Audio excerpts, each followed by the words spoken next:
Thank you, Varun, for a nice intro. Good evening, children.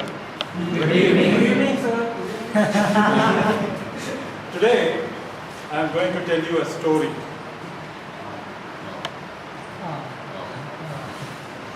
There was an abandoned house in a posh locality in Goa.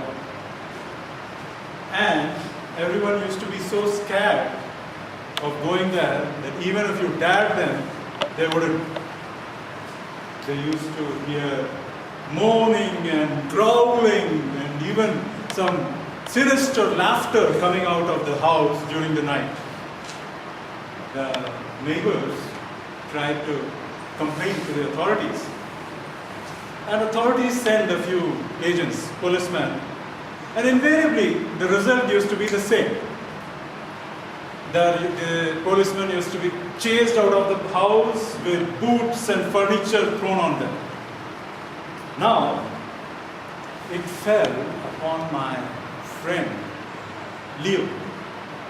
His name was Leonard Roy, I used to call him Leo. It fell upon my friend Leo, who was a real estate agent, to dispose of this property. Now, Leo was an introvert fellow. He decided to look at it from a different angle. First, he decided to call a priest to bless the house. So the priest came, he went inside the house. 2 minutes flat, he was jumping out of the window, fleeing for his life. He was not about to give up. Leo was not about to give up. So he called 2 mediums. You know mediums? Yes. They converse with ghosts. So these last, what I heard about these mediums, they are in the Goa mental asylum. Doing fine, except as long as you don't mention the word ghost in the earshot. Now, Leo was at his wit's end. What to do? He came up with a plan.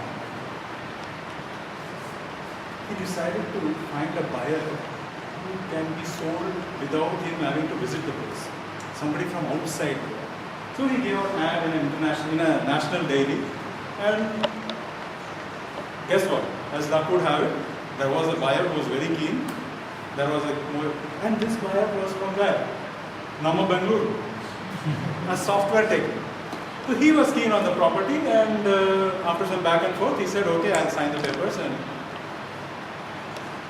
when he was about to sign the papers, before that, he said, "See, I'm perfectly fine with the property, guys, everything is fine, but just I'd like to visit the place once." Now, Leo said, "Fine, no problem."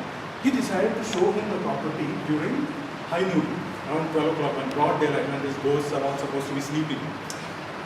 But guess what? The D-Day arrived, and our flights, it got delayed. The person was supposed to reach at 10, he reached in the evening. But Leo was not there to give up. He said, "Okay, anyway, still the daylight is there.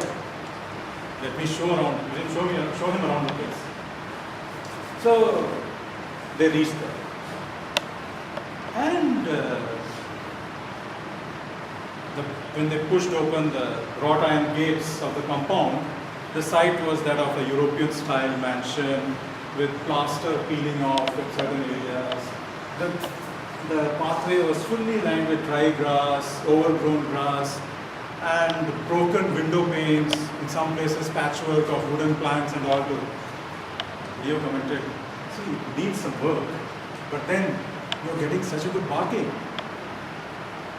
The techie said, "See, this is exactly what I expected from a place like Goa." So, Leo went and unlocked the door and pushed the door open. The door opened with creak, the typical Michael Jackson Thriller sound you have, the doors, and echoed back from the huge the mansion. Leo swallowed hard. Our man, techie. Nice atmosphere. I'm loving this. Leo thought for a moment, what a nutcase I have got. Anyway, I think I made a mistake of, I should have quoted a higher price. But anyway, it was too late. The two men walked inside. No? This is the door, they walked inside. Okay?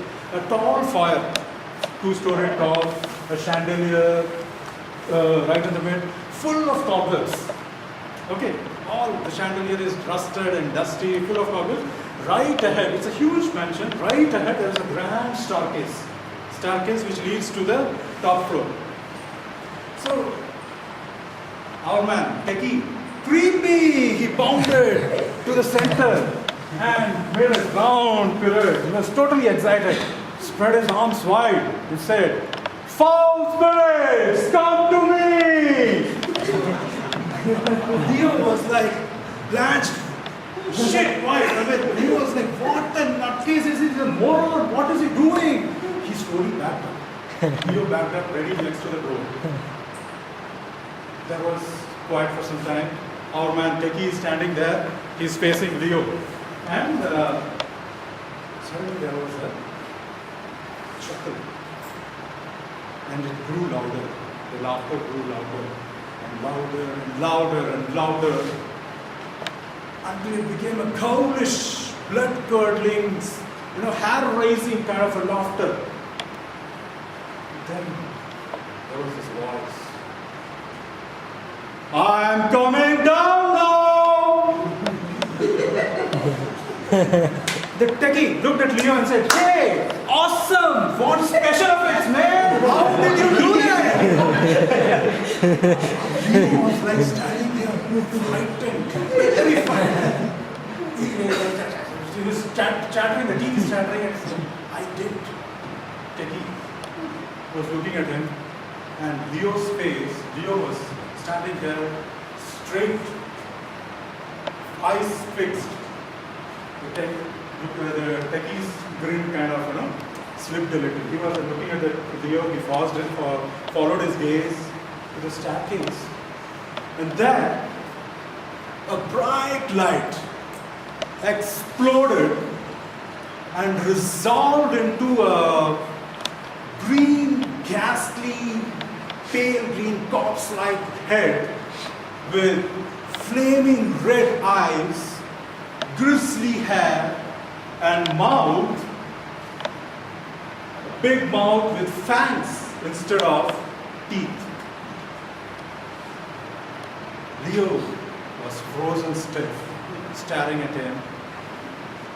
The voice said, "I'm coming down now!"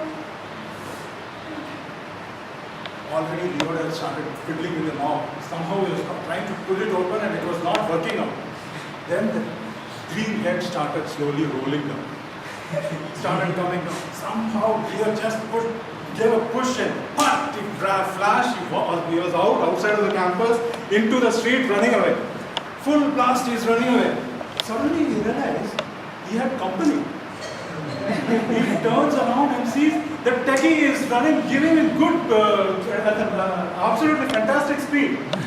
So when the Techie saw Leo's eyes on him, he said, "Mister, I am not taking that house after all."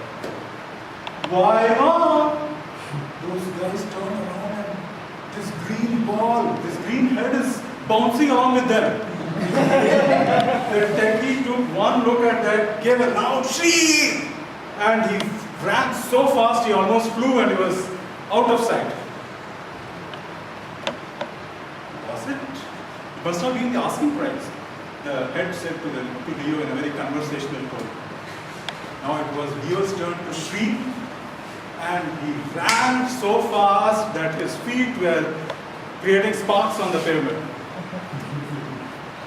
The green head looked at the receding figure of Leo and commented, "Well, must have been something I said." Leo closed his real estate business and moved to Vancouver, Canada. The owner of this property sold it not even sold it, he just gave it away to the city municipality. And the city municipality on a high noon, on a full hot day, they came and tore down the property. Now there is a shopping mall there. And people report they have not seen any green heads or ghosts in that area. But if I were you, I would not be going there. Over to you, Toastmaster.